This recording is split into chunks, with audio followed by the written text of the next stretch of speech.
So Black Myth Wukong came out today, technically late last night. I've been playing it, and it's awesome. It's really, really awesome. I recommend this game right out of the gate. It is a Souls-like game based very heavily on a real piece of Chinese mythology, relatively recent mythology, but it's called Journey to the West, and it's a series of stories that is really, really well known in China. Everybody knows about the Monkey King and Journey to the West, but the result, and it's just really beautiful and fun, is the summary. It is Souls-like in terms of the combat overall. It's a lot of like locking on and dodging and rolling and jumping and then like punishing, but I would say it's pretty well tuned. It's pretty fair and engaging and fun right out of the gate. My wife, who doesn't play FromSoft games, she says it's hard. I play FromSoft games. I'd say it's relatively easy, but well-tuned, where you have to focus and you have to, give a good fight to win.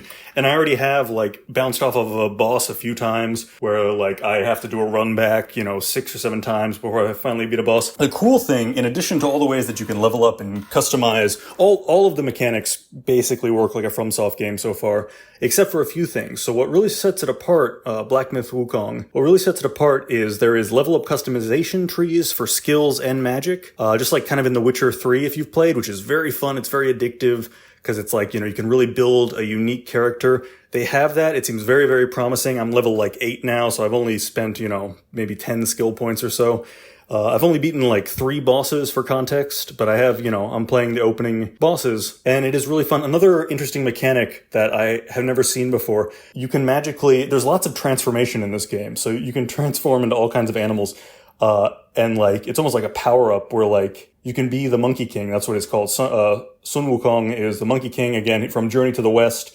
He's a very famous trickster god, and he's really awesome. He makes jokes, and he always gets his way through epic battle or clever thinking and talking. It really is a big deal in China. I have Chinese friends and family. Sun Wukong is a big deal. Another thing, so you can transform into you're a monkey humanoid. You're like a monkey man, monkey king of the monkey men. But then you can also turn into a wolf man or a fox man. You can basically beat bosses and collect these transformations.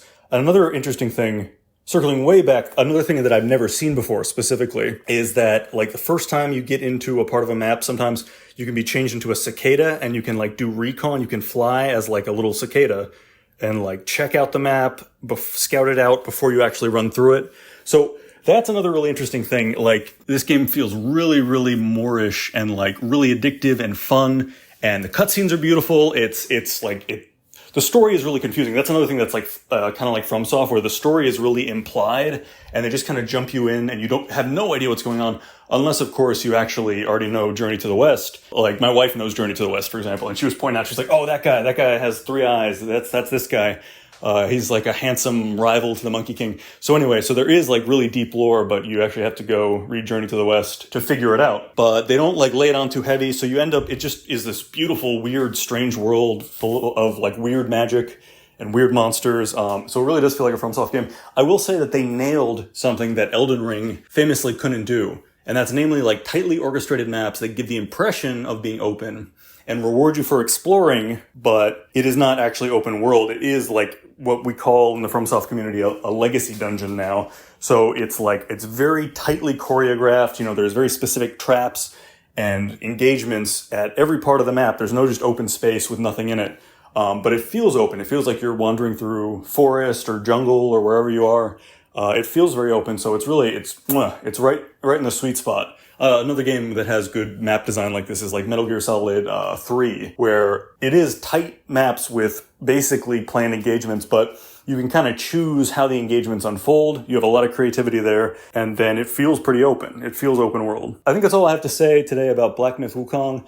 It is awesome. It is really, and again, if you don't know the lore, like I say in the title, it is kind of an acid trip. It's really wild, and it's fun. It's a tuned, not too difficult Souls-like game. Yeah, it's got some of the more addictive qualities that I remember from The Witcher and again other games that I mentioned. So yeah, I would say go for this one if any of that sounds good, because I'm really having fun. Oh, if you made it this far, don't forget to like and subscribe. We are trying to grow this channel. Leave in the comments if you've tried this game, what you think so far.